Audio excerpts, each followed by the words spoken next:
విజ్ఞప్తి చేస్తూ ఉన్నాను.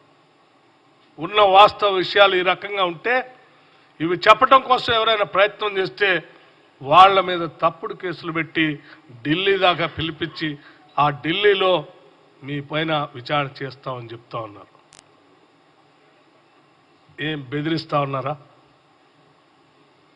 ఒక రాష్ట్ర ముఖ్యమంత్రి, తెలంగాణ రాష్ట్రానికి సంబంధించిన ముఖ్యమంత్రి పైన ఉన్న వాస్తవాల్ని ప్రజలకు వివరించడం కోసం ప్రయత్నం చేస్తే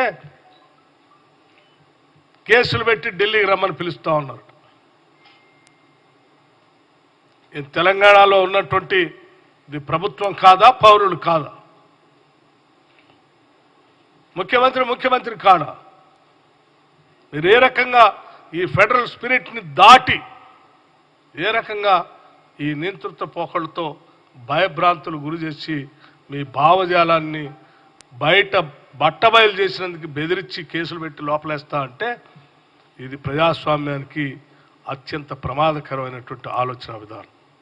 ఇది సరైనది కాదని చెప్పి చాలా స్పష్టంగా ఖండిస్తూ మేము చాలా స్పష్టంగా కాంగ్రెస్ పార్టీ ఆలోచనని భావజాలాన్ని చెప్పటమే కాదు, ఈ ఫెడరల్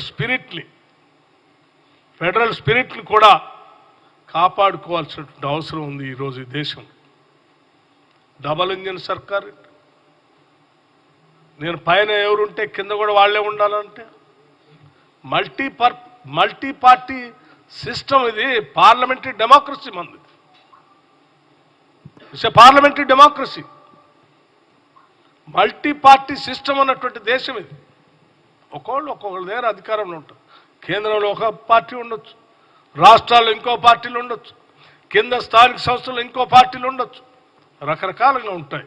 ఎవరి భావజాలం, భావ స్వేచ్ఛ, భావ వ్యక్తీకరణ అనేది భారత రాజ్యాంగం మనందరికి ఇచ్చినటువంటి హక్కు.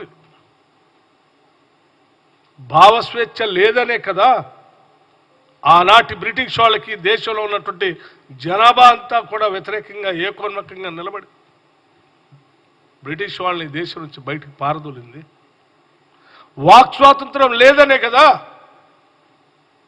ఇవాళ నువ్వు వాక్ స్వాతంత్రం లేకుండా, భావ స్వేచ్ఛ లేకుండా, భావజాలమే లేకుండా మేము చెప్పిందే మీరు అమలు చేయాలి అంటే అది హిట్లర్ లాగానో లేకపోతే ముస్సోలిని లాగానో మీరు మా మీద మీ భావజాలాన్ని రుద్దుతా అంటే ఇది కరెక్ట్ కాదని మాత్రం చాలా స్పష్టంగా చెప్పదలుచుకున్నాం. ఇది ఈ రాష్ట్రంలో ఉన్నటువంటి ప్రభుత్వం కాంగ్రెస్ ప్రభుత్వం భారత రాజ్యాంగాన్ని తూచా తప్పకుండా నమ్మి